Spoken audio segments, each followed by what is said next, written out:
dementia, Sonny, you know. Hawaiian Islands were created to 3 to 4 million years ago by volcanic eruptions. 3 of the volcanoes are still alive, are still active. Hawaii consists of 8 islands and 129 islets, reefs, and shoals scattered across 1,500 miles of the North Pacific Ocean. Isn't that something? The United States entered World War II as the Japanese attacked Pearl Harbor on December 7, 1941, and Hawaii became the 50th state on August 21st, 1969. May is a lively and charming woman in her golden years. She still enjoys reading stories out loud, just as she used to do for her children and grandchildren. Several years ago, May was diagnosed with a form of dementia. May now lives in a memory care facility. According to the Alzheimer's Association, dementia is an umbrella term describing a variety of diseases and conditions that develop when nerve cells, or neurons, in the brain die or no longer function normally. This causes changes in one's memory, behavior, and ability to think clearly. Alzheimer's disease is the most common type of dementia, accounting for an estimated 60 to 80% of cases. Among the many types of dementia are vascular dementia, dementia with Lewy bodies, and frontotemporal dementia. The Alzheimer's Association reports that in 2013, an estimated 5.2 million Americans of all ages have Alzheimer's disease or a related dementia. By 2050, the number of Americans with Alzheimer's disease may reach 13.8 million. May is participating in an innovative book and reading program called Tales and Travel. Each month, library staff or volunteers from the Gail Borden Public Library in Elgin, Illinois, take persons living in care facilities on an imaginary trip to a different country or U.S. state using library materials. Retired academic librarian Mary Beth Reidner began the Tales and Travel program after her husband was diagnosed with a young onset dementia. After my husband's diagnosis, I naturally turned to libraries for support resources. Although I found a lot of materials for caregivers, there wasn't much for people who had the illness themselves. I didn't find much guidance at the professional library organization websites either. Eventually, I found a set of guidelines specifically designed for people with Alzheimer's and other dementias that was developed by the International Federation of Library Associations, or IFLA. So with my background in libraries and in dementia, I decided to try to put into action the IFLA guidelines here in the United States. I approached a local memory care facility and offered to present a book-related program to their residents. In collaboration with the activities director, we put together a series of 24 programs over a 2-year period. It was called Tales and Travel, and it became a monthly adventure for the residents.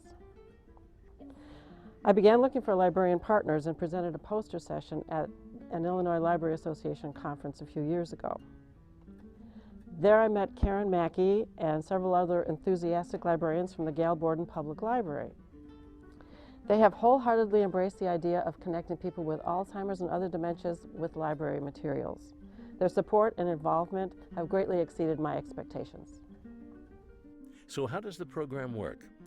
First, residents are shown on a globe or world map where they are in Illinois, then where their imaginary destination is located.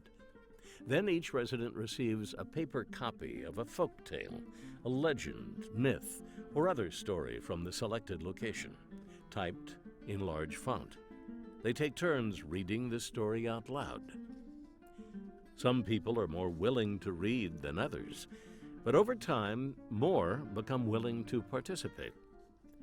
Librarians and volunteers then distribute a short list of interesting facts about the location, perhaps the number of active volcanoes, or the size of the country in comparison to a U.S. state. Many can still read large numbers, and are not intimidated by unusual place names. Finally, the program allows time for participants to browse through books about the chosen country or U.S. state. Each person moves at his or her own pace through the books. Many go through several books, page by page, pausing to look at an interesting picture or reading some text that catches their eye. Angela Broke, assistant branch manager, selects materials from the library's collection to share with the participants of the program. The most successful materials that we choose have large, colorful photographs. From our adult collection, we usually choose travel guides or coffee table books. We can choose something that would have a topic of local cooking, art or architecture, or historical events that took place in the region that we're covering. From our youth collection, we usually choose books that are used for student reports on a country or state or region. From our primary collection, we choose books that have a large type font, simple vocabulary, and bright pictures, usually a flag or a map of the country. Also, artifacts, souvenirs, and music are used, as well as food can be introduced for a multisensory experience. Volunteer Linda Rock has witnessed how participants in the program have benefited from this program. The role of the volunteer in the Tales and Travel program is an important one. After a folk tale and facts about a country have been read, we assist the library staff in handing out books. We help people page through them. We might help turn pages. We point out pictures and engage them in conversations about the country. What we're trying to do is elicit memories that they may have about this particular region. Sometimes these memories are related to the topic and sometimes they aren't. But we have provided an opportunity for one-on-one conversations. The volunteers make it possible to offer meaningful conversations with many people in the program. And I have to say, as a volunteer, that it is a true joy to make these visits. Karen Mackey, Deputy Director of the Gail Borden Public Library, has taken the lead and encouraged her staff to become involved in reaching out to this often forgotten service population. Librarians are becoming more involved in reaching these often forgotten individuals. For many years, we simply delivered a deposit collection of materials to nursing homes and care facilities, then exchanged them a few weeks later. But we can do more. Our library wants to be a catalyst for change. We think we can serve not only caregivers, but also meet the needs of individuals with dementia. Alzheimer's does not always destroy reading ability. People who were literate maintain their ability to read, often until the end stages of dementia. When they can no longer read, they can be engaged by having books read to them. With the help of a Carnegie Whitney grant, funded by the American Library Association, we are developing bibliographies of materials that can be used with diagnosed persons. Books and music, both library resources, can be used to stimulate memories, provide entertainment and enjoyment, or simply start conversations. The grant was an early step for us. It has led to a partnership with Dominican University in River Forest, Illinois. They are hosting a website for Tales and Travel. It's also led to an interest group within a section of the American Library Association. This group has members from across the country who are interested in working together to develop more programs and services for people with dementia. We know there are more good things to come. At Gail Borden Library, we're preparing programs to present at national and state conferences.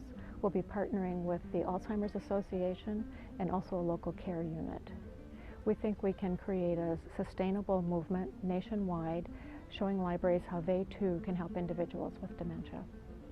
Libraries are a perfect partner for memory care facilities. Most communities have a public library whose mission is to serve everyone living within its boundaries. Memory care centers, daycare centers, and even individual caregivers are always looking for ways to stimulate and engage people afflicted with these devastating illnesses. Libraries are a treasure trove of wonderful materials that care professionals and individual caregivers can use at no charge. The Tales and Travel program has proven to be a success, with both residents and care staff at residential facilities. Libraries throughout the country are encouraged to try implementing a simple program such as this one in their local communities. A relatively small investment of time and resources can yield wonderful results.